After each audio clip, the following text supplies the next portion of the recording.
जिस 1996 की संधि का आर्टिकल 6 का आप जिक्र करते हैं, देखिए अभी भी चीन ने कई मोर्चों पर अलग अलग जगहों पर इस तरह की स्थिति पैदा की है। सरहद बहुत लंबी है जो हम उसके साथ शेयर करते हैं। ये संधि और ये आर्टिकल रद्द करने के लिए आपने कोई कदम उठाया है या नहीं?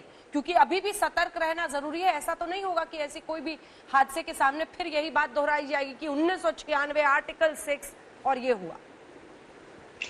देखिए, जब कोई युद्ध जैसी स्थिति उत्पन्न होती जो कि 15-16 के बाद उत्पन्न हुई तनावपूर्ण स्थिति, निश्चित रूप से यदि इसका समाधान नहीं निकलता है और चीन ज्यादा टकराव की स्थिति लाता है तो फिर आर्टिकल्स के बारे में भी विचार होगा।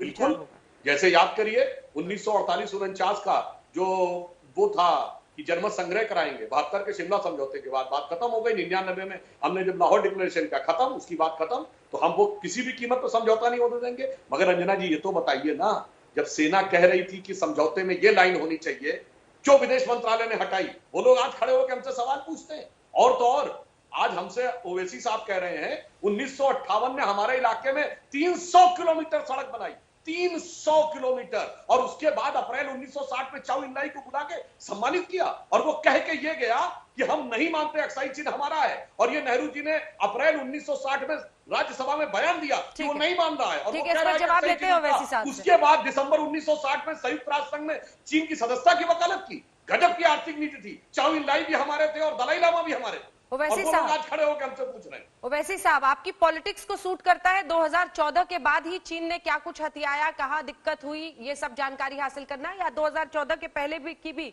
जानकारी आप हासिल करना चाहते हैं? हालांकि सुधांशु जी, आपका ये क्वेश्चन ही मतलब गिर जाता है जमीन पर। मोदी जी कैसे 2014 के पहले की जानकारी देंगे?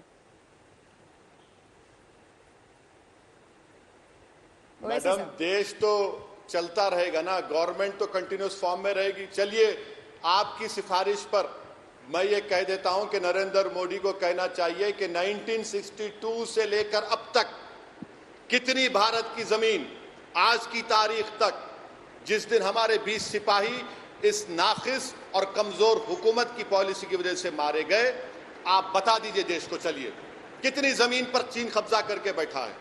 2014 से 20 तक बता दीजिए, और उसके बाद भी बता दीजिए। कौन रोकता है आपको? सुधांशु जी, आप बार बार एग्रीमेंट की बात कर रहे हैं। सुधांशु जी, याद रखिए, वो एग्रीमेंट कॉन्स्टिट्यूशन का हिस्सा नहीं है।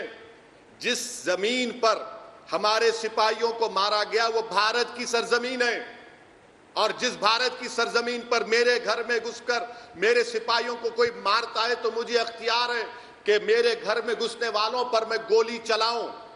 और अगर कमांडिंग ऑफिसर मरता है तो सिपाहियों को आप ऑर्डर नहीं दिए। Political leadership, military leadership, strategic leadership की ये नाहेली है। आप एग्रीमेंट की बात कर रहे हैं सुधांशु जी, सुन लीजिए। आप एग्रीमेंट कहते हैं ना, 96 का एग्रीमेंट जो 7 पेज पर मुश्तमिल है, क्या कहता है कि फौज दोनों की ज्यादा तादाद में नहीं बढ़नी चाहिए, आर्टिलरी नहीं होना चाहिए।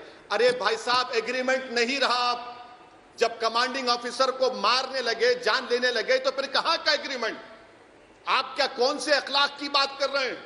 देश की जमीन की हिफाजत की बात हो रही है, देश के सिपाहियों की हिफाजत की बात हो रही है।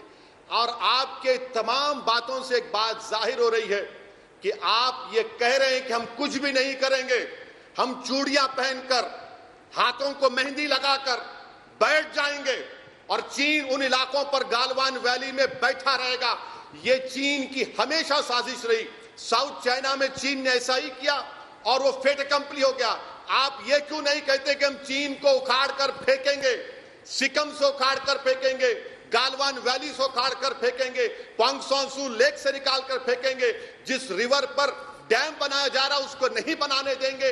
इन 20 लोगों की शहादत को रायगा नहीं जाने देंगे। और आप लच्छेदार गुफ्तगू कर रहे हैं। अरे एग्रीमेंट भाड़ में जाए, मैं उस एग्रीमेंट को फाड़ देता। अगर मुझसे पूछा जाता, जब मेरी जमीन का मामला आता है तो क्या का एग्रीमेंट? अरे जो हमारे एग्रीमेंट का पासो लिहाज नहीं रखता उनसे हम बात करेंगे।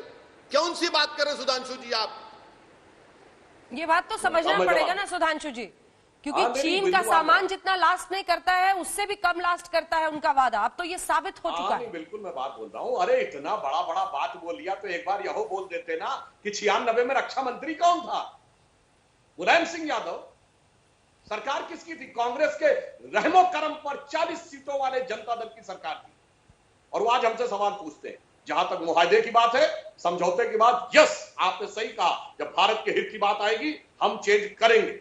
याद करिए जैसे ही ये घटना शुरू हुई हमने चाइनीज कंपनीज के डायरेक्ट इन्वेस्टमेंट पर रोक लगा दी।